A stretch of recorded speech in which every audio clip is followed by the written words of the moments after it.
Well, here I am, back again, and welcome to Landscape Live. This is my first session now. It's not supposed to be a test session, and already it's going completely wrong because my computer hates the heat and won't show me my Facebook feed, and my tablet is showing me rather an old feed no matter how many times I refresh it. So this post, or let's say this Landscape Live session, just kind of might be jumping around all over the place. But welcome anyway. This is me looking just to the right of my screen. My phone is propped up against my desktop computer, and my iPad is propped up right next to the right. So I'm looking to the right here, and I'm scrolling up, and all I'm going to do in this Landscape Live session is go through what we said, is go through what has been posted. In actual fact, I've got one thing behind me, which was my notes from the last session. And I guess I'm going to run around the corner and go and get that. 1 minute.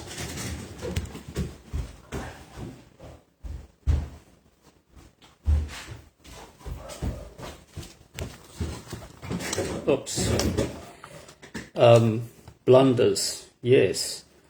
I ended up on the last Landscape Live session talking about YouTube and putting our videos on YouTube, and with such a ridiculously disastrous start to the session, I'm really wondering if I will edit some of it out, like that little bit. Not that I know how to do that.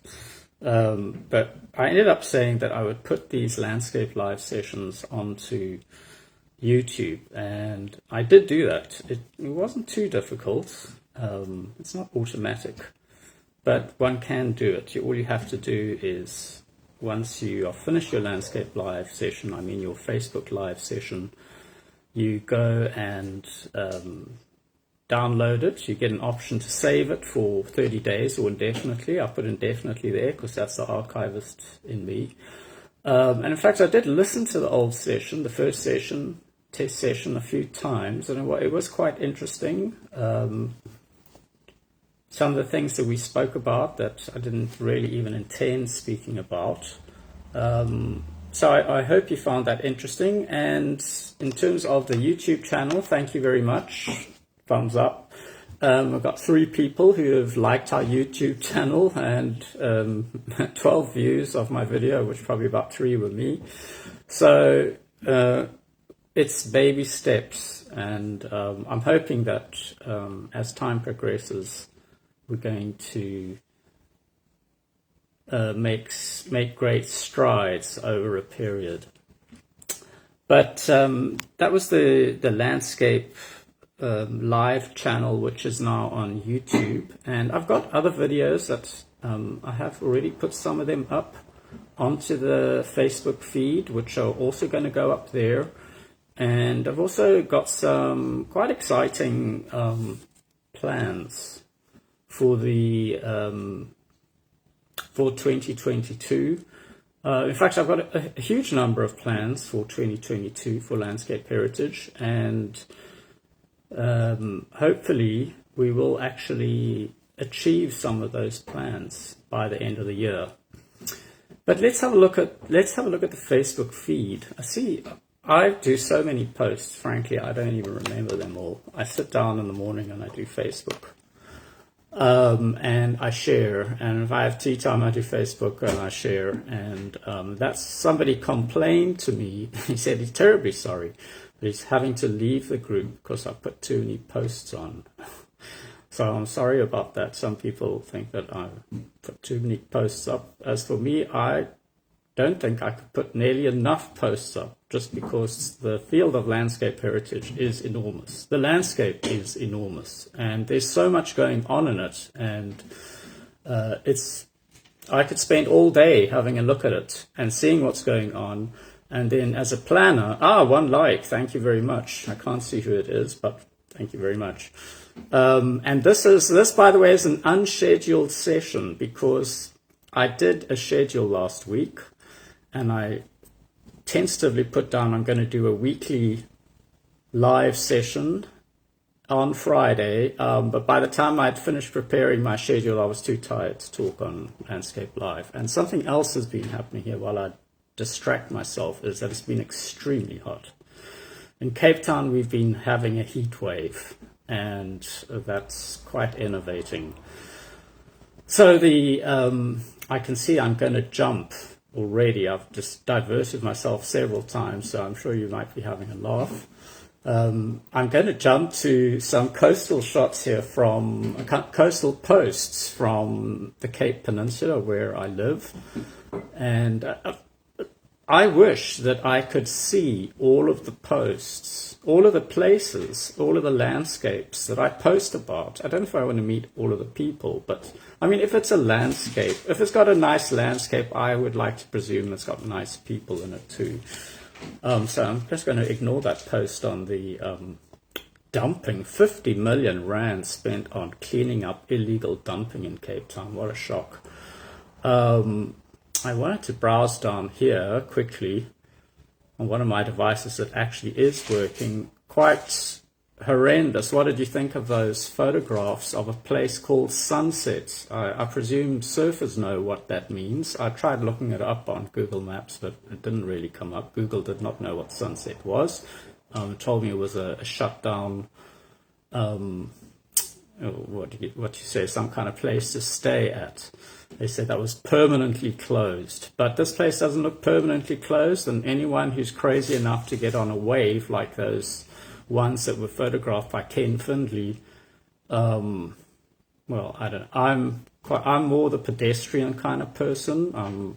I like to walk on the beach. I'm not a surfer, and there's no ways that I would stand on that surf there. But the coastal environment and even the marine environment, which is beyond our coasts, that is all part of the landscape. Of course, there's that word landscape, but we also have seascapes and marinescapes, and frankly, I'm not even used to talking about them. So I haven't even quite got the vocabulary right, but in Europe and in Britain, where they have a lot of more sea than land, and they're far more involved in traveling around on the seas and oceans around them,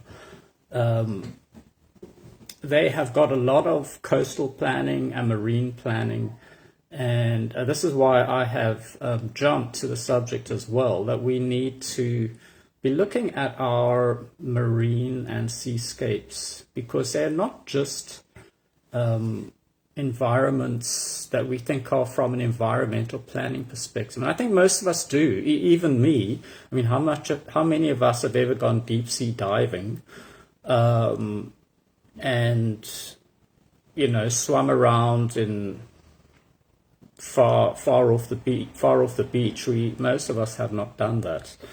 Yet these are landscapes, and I think that we need to cover it as well and develop a view about what do we think of the landscape of the seascape and the marinescape from the perspective of it being part of the landscape.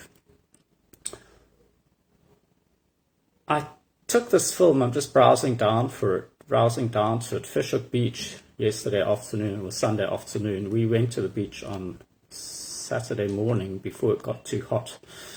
It was already packed.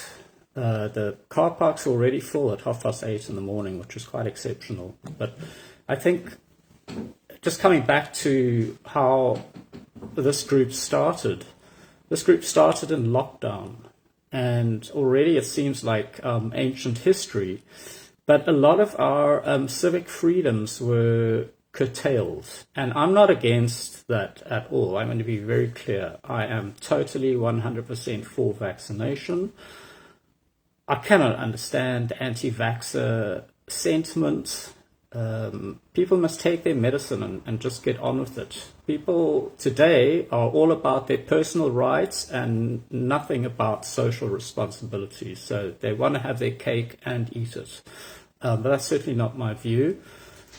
But we will recall that for nearly 2 years, we often couldn't go out in public, especially during those peaks. So that in that first 6 months, which started like in March, didn't it? Come the end of last year, March 20, I'm losing track. Yeah, March 2020, the lockdown began in earnest. Winter, as you know, autumn and winter was a disaster. We were all terrified of where we could go and how we could go, and you need permission to go, and you've got to wear masks. There were no vaccines for over a year and a half. People were living in dread. I certainly was, because I don't want to die right now. I've got too many chores to do, too many projects to do, and I don't want to leave an orphan behind either. So the whole idea of possibly playing Russian roulette with your health did not appeal to me at all. So we were certainly very cautious. But come December last year, I think we'd had those public open space bans. Even I was like accosted by 5 security personnel in a small park in Muizenberg, where I went out with my daughter. We went for a walk around the park, and for goodness sake, you cannot breathe in other people's germs in a huge, drafty, public open space. But they all came around us because I took my mask off for a while. You see, now I am definitely diverting. And I thought, here it goes, I'm going to be dragged down to Muizenberg police station with my daughter. But it didn't happen, but it was very awkward, and I'm sure lots of us ended up in those kind of situations. And then to crown it all, besides all of those open space dilemmas that happened after Christmas 2020, I think it was Boxing Day, the 26th of December, they introduced a beach ban right in the middle of the holiday season. And, while in winter that might not be such a big thing, but in summer, when you can't go to the beach, that really was a huge curtailment. And I totally would be in agreement with what they did, because they've got public health in mind. But be that as it may, the beaches were closed. We weren't allowed to go to parks. We weren't allowed to go to beaches. And this year, people have been allowed to go to the beach. There was no closure of beaches over the Christmas holidays. And it's been fantastic to see everybody returning to the beaches this year. And I personally am very happy that our beaches were so crowded. But the funny thing that happened, and I suppose I shouldn't laugh, but it was quite funny, was that just after we arrived on Sunday afternoon, the siren went off, the shark siren. And for those of you who don't live around here, you don't really know what that's like, but it's actually very loud. And you normally only hear it when you're far away in your house. But when you're on the beach, actually, you do hear it sometimes. You're probably just walking along, so it doesn't really affect you. But this time, there were thousands and thousands of people in the water, right along 900 meters of beach. So I looked up, thinking, what now? And all of a sudden, everybody clicked. This is the shark siren. And they started to pull out of the water en masse. And, there's something about water which is easy to forget. You can't move quickly in it. We're not like penguins. And so everybody started striding slowly towards the beach. And it really was quite a sight. And the swimmers disgorged themselves back onto the beach in less than a minute. And then everybody stood there like a bunch of penguins, not really knowing what to do next.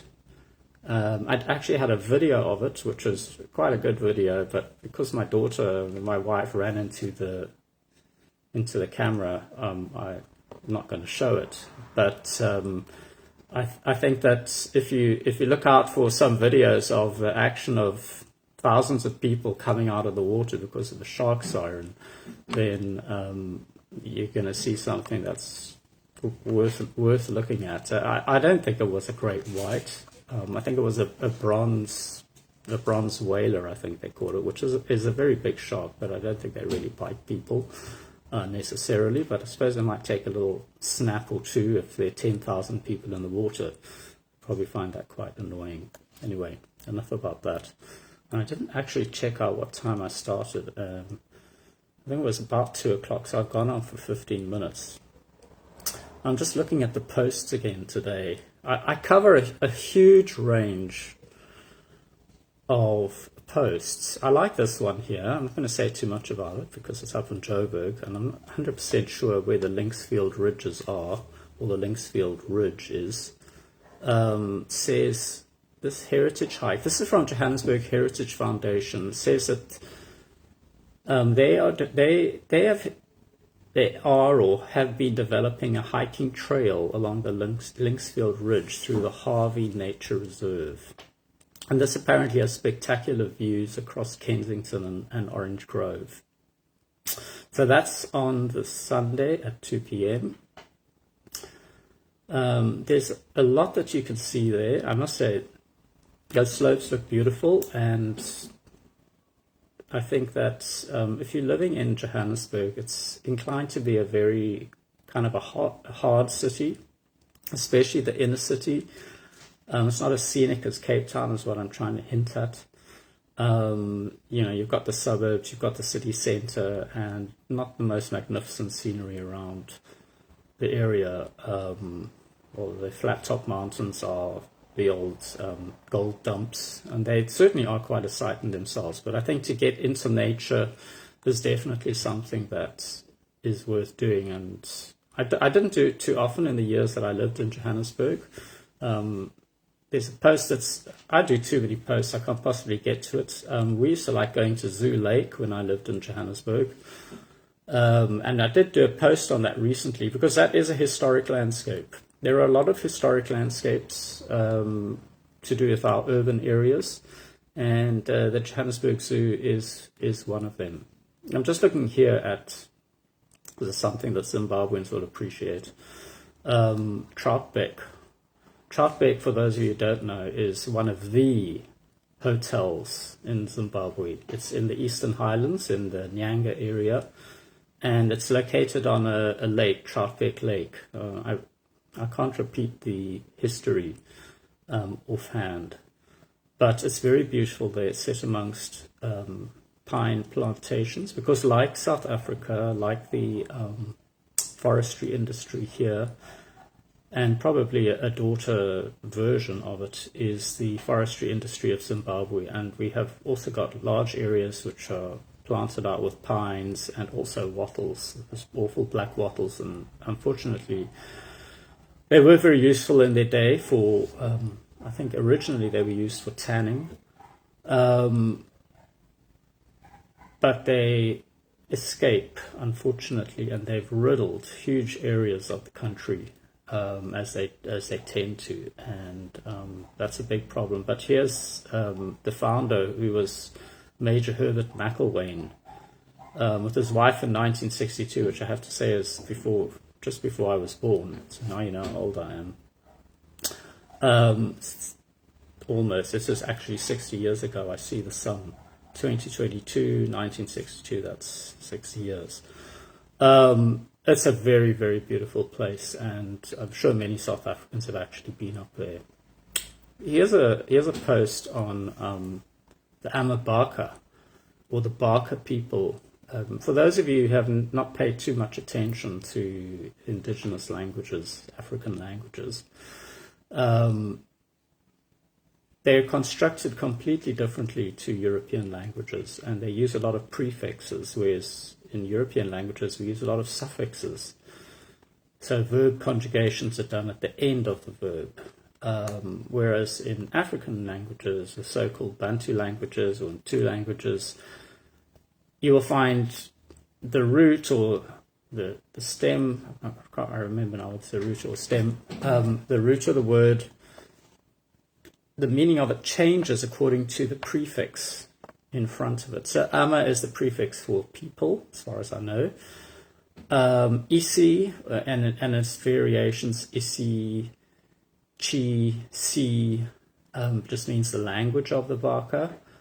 So here's a post on the Amabaka. And you might wonder, who are the Amabaka? I think I'm probably saying that right, because I'm thinking back, when I see a C, there's actually a click in Xhosa. It's a tss, the palatal, not palatal, the dental click. Amabaka. I wish I had somebody on here now to help me pronounce that. I've never heard it. But why I have put it up here, and why I think it's of interest to us, and I've done many posts that are similar. In fact, there was another one done the other day on the Amafuti. I hope I'm saying that right. It's probably an aspirated P, Amaputi. Is that we in South Africa, Zimbabwe, we're talking about South Africa now, have had the map drawn for us by centuries of European overlays. And the European overlays were gross simplifications and often completely changed what was there. Sometimes those changes have been permanent, but some of them are still there in the background. And I think that I have to explain this a little bit to you, because I'm not really sure how many of you really know anything about it. But we might think of Zulu and Xhosa, especially in the English-speaking community, let's say. And the English-speaking community, I might hasten to add, would include anybody who speaks English and who comes here as an English speaker from elsewhere in the world, who probably would be coming as an English speaker and using English as their language. So it's not just people who live here, South Africans. You might think that there's just a few groups, and there are 11 official languages in this country. But in fact, if you scratch just slightly beneath the surface, you probably find there's more like 30. And that's kind of shocking. There might even be more. It just depends how you define them. But in the area of the Xhosas, or we might think of the Eastern Cape or Transkei, there are about 5. And I think the Baka, they're a little bit new to me, or Basa, I wish somebody could tell me how to say that, are living there, and they have their own kingdom. And some of these kingdoms are recognized by the government, and some of them are not. And I'm not an expert on all of the history of it and the legalities of it. But there are numerous, what are called the Southern Nguni. You've got the Nguni people up the east coast of South Africa, the southeastern coast. And in the northern Nguni we might think of as Zulu, and the southern Nguni we might think of as Xhosa. But it's not really like that.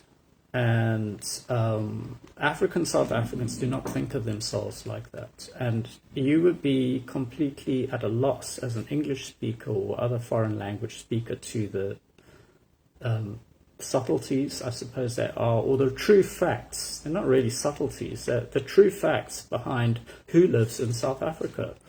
So when you read these posts and you might think, what is this about? I want you to sort of take it more seriously, because there's a lot more to South Africa and Africa than meets the eye.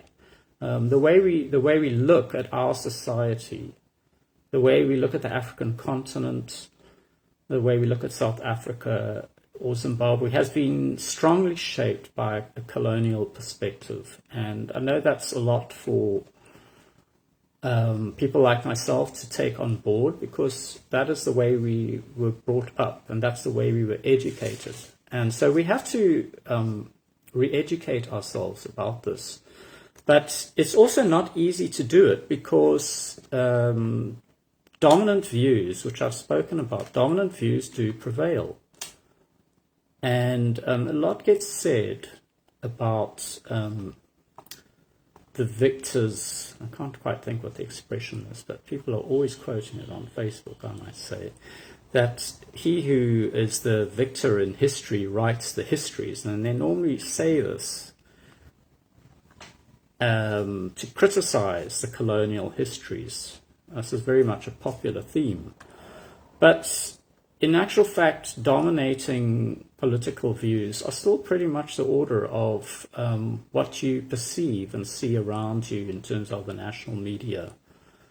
So that's why I put posts here like on the Amabasa, the Amafuti, the different Kwe groups who almost completely lost their languages and their territories. And I would like you to think about it more. And even perhaps as a foreign African, there are a lot of Africans living here in Southern Africa. And maybe you're watching this even from as far away as Cameroon, or we've got members all over the place, South Sudan. As soon as I start sharing posts from some exotic African locale, I get people joining from that region. You might be watching from East Africa. East Africa is also incredibly complex. And I'm sorry I make such a twit that I can't speak about it more comprehensively, but I'm not an anthropologist and I'm not an archaeologist. But if you come to an African country, it's not like, say you went to France or Britain and Italy. You might think everyone there is French or British or Italian, and they are. But there are complexities there. And same here in South Africa and in Zimbabwe, the two countries I know the most. And I'm pretty sure in Angola, Zambia I know for a fact has something like 35 national languages. Mozambique, I don't know how many languages they have in Botswana. I think that's pretty much more of a homogeneous society. But, you can shoot me down on that if you want to and just let us know how many groups, how many languages there really are in Botswana.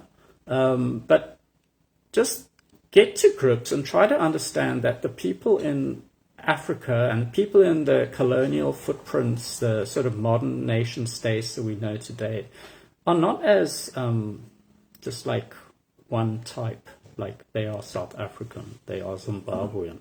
There are a lot of different ethnic groups. So I think that I've said enough on that. How's my time? I've probably done half an hour. I just wanted to say something quickly about these two posts. In fact, just one of them. Belgian Clivias. I'm sure lots of you have got Clivias in your gardens. They're absolutely fantastic plants. And I cover a lot of horticultural posts because there's no such thing as landscape design or garden design without plants. And we in South Africa have got fantastic plants. We've got probably the richest flora in Southern Africa. I'm being controversial by saying that, but I can tell you we have the most beautiful plants in South Africa, and we've got the most fantastic institutes who handle it, in particular the National Botanical Institute and all of the National Botanical Gardens. But strangely enough, and if you've ever traveled around the world, you'll find, especially places like California or Australia, you might think you're back at home in South Africa because they use so many South African plants in their landscaping. And here the usual culprits are actually Agapanthus, that very widespread South African plant. And off the top of my head, Strelitzia and plumbago. And in fact, a lot of our plants have become invasive in Australia. And I've seen them become invasive in California. So while we have a lot of Australian invasives here, we do also export or have exported a lot of invasives. Well, I don't know who exported them and who imported them. I'm not trying to point a finger. But there was an interesting post here on Belgian hybrids or Belgian Clivias. It sounds interesting, except Clivias, in particular Clivia miniata, comes from southeast South Africa, which is kind of like Eastern Cape, KwaZulu-Natal, up into Mpumalanga. And there are a whole lot of different species besides Clivia miniata. And what has happened with Clivia, and I'm a Clivia grower, I'm not an expert breeder or anything, is that Clivia was introduced to the Chinese. I'm talking about the Belgians, and I'm not, it's getting complicated. Clivia was introduced to the Chinese in the 1800s sometime by the great plant collectors.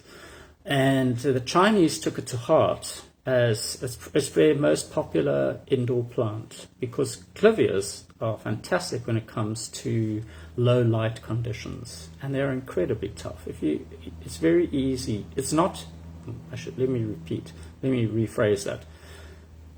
Clivias are very, very easy to grow. In fact, it's quite hard to kill one, which is what I was trying to say, unless they get pests on them. And a line of Chinese Clivias was taken to Belgium, which is not in that Flemish video that I shared. But I think they were missionaries, much maligned missionaries, took them to China, and then somehow they got back to Belgium, and Belgium has been breeding them. But in the same way that the Chinese breed Clivias, the Belgians do it also, and that is they have bred them to reduce their size and to increase their floriferousness, that is the size of their flowers and the number of times that they flower. And so they're actually very, very highly cultivated. They've been highly cultivated outside of South Africa for a couple centuries. That was 1 century in Holland, or in Belgium, sorry, and maybe for just as long in China before that. Well, I'm going to stop now. This is supposed to be a Friday morning slot, is what I've penciled it in as. I haven't really penciled it in, but I think Friday is a day when I sort of feel a little more relaxed. So normally I should be doing a live session on Fridays at 10 o'clock. I did actually want to put just an image here, but I don't know how to do it. Don't really, because I'm looking all over the place, and it's quite demanding having to look into the camera for a period like this. But anyway, thank you for listening, and I look forward to seeing you again. Now, how do I stop it?